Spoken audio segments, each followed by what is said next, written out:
Halo semuanya, perkenalkan nama saya Baby Samantha dan dalam video kali ini saya akan memaparkan rangkaian jawaban untuk ujian tengah semester mata kuliah Teknik Lobby dan Negosiasi di Universitas Cyber Asia kelas 801 bersama dosen pengampu Ibu Rosana SSMIKOM AMIPR CPS. Soal yang pertama, mengapa komunikasi persuasif penting dalam negosiasi? Pertanyaan pertama ini sebenarnya adalah inti dari seluruh proses negosiasi. Kenapa komunikasi persuasif sangat penting? Karena negosiasi pada dasarnya adalah usaha mempengaruhi, mengajak pihak lain melihat manfaat dari sebuah kesepakatan. Menurut Ono Ujana Effendi dalam bukunya Ilmu Komunikasi, Teori dan Praktek, komunikasi persuasif adalah upaya sistematis untuk mengubah sikap, pandangan, atau perilaku seseorang melalui pesan yang logis, emosional, dan etis. Artinya, negosiasi tanpa persuasi hanya menjadi obrolan biasa dan tidak ada dorongan untuk mencapai titik temu. Selain itu, Bapak Deddy Mulyana pernah menjelaskan bahwa persuasi bekerja melalui etos, patos, dan logos atau kredibilitas, emosi, dan logika. Dalam negosiasi, ketiganya sangat menentukan apakah lawan bicara mau terbuka melihat kesempatan atau tidak. Misalnya dalam konteks kampus, mahasiswa ingin meminta penundaan deadline tugas ke dosen. Kalau ia hanya datang dengan sekedar, "Bu, boleh nggak tugasnya ditunda?" Kemungkinan besar ini akan ditolak. Tapi, ketika dia menyampaikannya dengan komunikasi yang persuasif, dia menyampaikan alasan yang logis, tetap sopan, dan juga menawarkan alternatif, permintaan ini akan lebih mudah diterima. Jadi, komunikasi persuasif itu penting karena ia menjadi jembatan antara keinginan dan kesediaan pihak lain untuk bekerja sama. Kedua, jelaskan hakikat mendengarkan dalam proses komunikasi. Mendengarkan itu bukan sekedar mendengar suara. Hakikat mendengarkan adalah proses aktif seperti yang dijelaskan oleh Jalaluddin Rahmat dalam Psikologi Komunikasi. Ketika kita mendengarkan, kita tidak hanya menyampaikan pesan, tetapi juga memahami, menginterpretasikan hingga merespon secara tepat.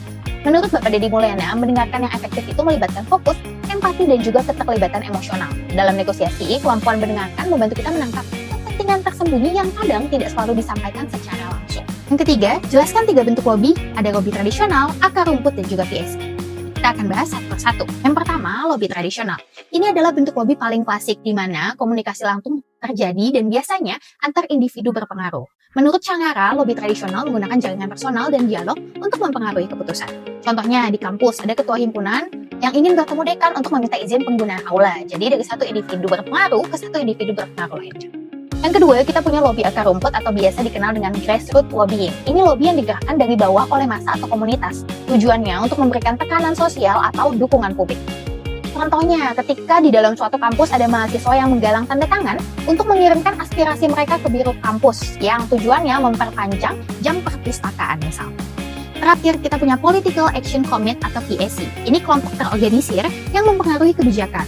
Biasanya melalui pendanaan atau kampanye terstruktur. Meski di Indonesia, bentuk PAC ini tidak seketat di Amerika, tapi konsepnya lumayan mirip dengan serikat pekerja atau asosiasi profesi yang mengajukan rekomendasi resmi.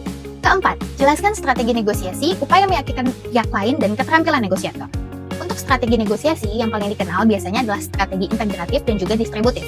Menurut Fisher and Uri dari Harvard Negotiation Project, strategi integratif itu menekankan pencarian win-win solution melalui pendalaman kepentingan, bukan sekedar posisi. Jadi bukan sekedar siapa yang menang, karena strategi ini cocok banget digunakan dalam hubungan yang ingin dijaga dalam jangka panjang. Sedangkan untuk strategi distributif biasanya dipakai ketika sumber dayanya itu terbatas dan masing-masing pihak ingin mendapatkan porsi yang paling besar. Di Indonesia, Prof. Reynald Kasali menyebutkan negosiasi kolaboratif sebagai strategi yang mengutamakan hubungan jangka panjang, rasa saling percaya, dan transparansi informasi. Untuk meyakinkan pihak lain, ada beberapa upaya penting lain yang dapat dilakukan untuk memenangkan proses negosiasi. Yang pertama, kita dapat menggunakan data dan fakta, bukan hanya asumsi. Yang kedua, menjelaskan manfaat bagi kedua belah pihak, menjaga sikap empatik, dan yang terakhir, menunjukkan kredibilitas dan juga etikat baik. Sementara itu, keterampilan yang wajib dimiliki seorang negosiator menurut Alo Liweri adalah komunikasi interpersonal yang efektif, kemampuan mendengarkan aktif, kendali emosi, kemampuan analisis, dan kreativitas dalam mencari solusi. Kelima, apa pemahaman Anda mengenai negosiasi dan jelaskan juga unsur-unsur teks dalam lobby dan negosiasi. Menurut pemahaman saya pribadi, negosiasi adalah proses komunikasi dua arah untuk mencapai kesepakatan, di mana masing-masing pihak itu saling memahami kebutuhan satu sama lain. Jadi bukan soal siapa yang menang, tetapi bagaimana semua pihak merasa dihargai dan diuntungkan. Pemahaman ini sejalan dengan Jalaluddin Rahmat yang menyebutkan negosiasi sebagai komunikasi interpersonal yang berorientasi pada tujuan, serta Fisher dan Uri yang memandang bahwa negosiasi sebagai pertukaran pesan secara terus-menerus hingga munculnya suatu kesepakatan. Sementara unsur teks dalam negosiasi atau lobby biasanya terdiri dari tujuan, argumen atau alasan, data pendukung, penegasan posisi, dan juga solusi atau opsi. Keenam, jelaskan teori perbedaan budaya dalam negosiasi. Teori yang paling sering digunakan untuk menjelaskan perbedaan budaya dalam negosiasi adalah dimensi budaya Hofstede. yang juga dibahas dalam penelitian di Indonesia oleh Dr. Ida Suryani mengenai komunikasi lintas budaya. 3 dimensi yang paling mempengaruhi negosiasi adalah 1. High context versus low context. Ini dipopulerkan oleh Edward T. Hall. Indonesia itu adalah budaya high context, di mana pesan-pesan itu disampaikan secara halus, banyak makna, tersirat, dan mengutamakan kesopanan. Sementara negara barat seperti Amerika itu cenderung menggunakan low context, di mana komunikasinya terjadi secara langsung, lugas, dan tidak berbasa-basi. Contohnya, dalam lingkup kampus, ada mahasiswa Indonesia itu cenderung mengawali pesan dengan sapaan sopan dan konteks yang panjang. Sedangkan mahasiswa asing itu menyampaikan inti pesan secara cepat dan juga tepat. Yang kedua, kita kenal dengan power distance atau Hofstede tadi. Di Indonesia ini memiliki jarak kekuasaan yang tinggi. Kita terbiasa menghormati yang dinamakan otoritas dan enggan menolak secara langsung. Contohnya, ketika ada karyawan yang lebih nyaman menyampaikan kritik melalui perwakilan tim atau melalui HR kepada manajer bukan menghadap langsung. Yang ketiga, ada individualisme versus kolektivisme. Indonesia itu lebih kepada kolektivis, di mana keputusan itu sering dipikirkan secara bersama atau biasa kita sebut dengan musyawarah dan tidak hanya berdasarkan kepentingan pribadi. Soal ketujuh, bagaimana menciptakan komunikasi efektif dalam negosiasi lintas budaya? Untuk membangun komunikasi efektif ketika terdapat perbedaan budaya, ada beberapa upaya penting yang direkomendasikan para ahli. Yang pertama, ada cultural awareness. Menurut Alo Liliweri, memahami nilai-nilai dan norma budaya lawan bicara adalah langkah dasar untuk membangun komunikasi yang harmonis. Yang kedua, ada adaptasi gaya komunikasi. Penelitian Dr. Ida Suryani menyebutkan bahwa kemampuan menyesuaikan gaya bahasa, cara menyampaikan pesan, dan cara menanggapi sangat menentukan kelancaran dari sebuah proses negosiasi. Ketiga, menggunakan pesan yang jelas dan tidak ambigu. Ini penting banget apalagi untuk negara-negara dengan budaya low context yang menuntut langsung kejelasan supaya tidak sirat makna ya, langsung saja ke poin.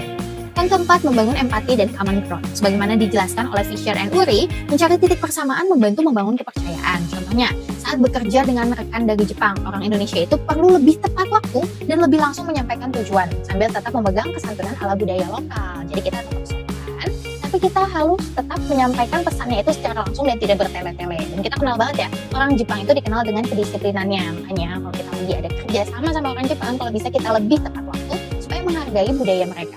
Demikian penjelasan saya mengenai seluruh pertanyaan yang berada dalam ujian tengah semester Teknik Lobby dan Negosiasi kelas 801. Semua materi yang saya sampaikan didasarkan pada sumber-sumber yang valid, dan terima kasih sudah menonton video ini. Semoga penjelasan saya bisa memberikan gambaran yang jelas dan bermanfaat mengenai praktek lobby dan negosiasi di dunia nyata. Sampai jumpa di video selanjutnya.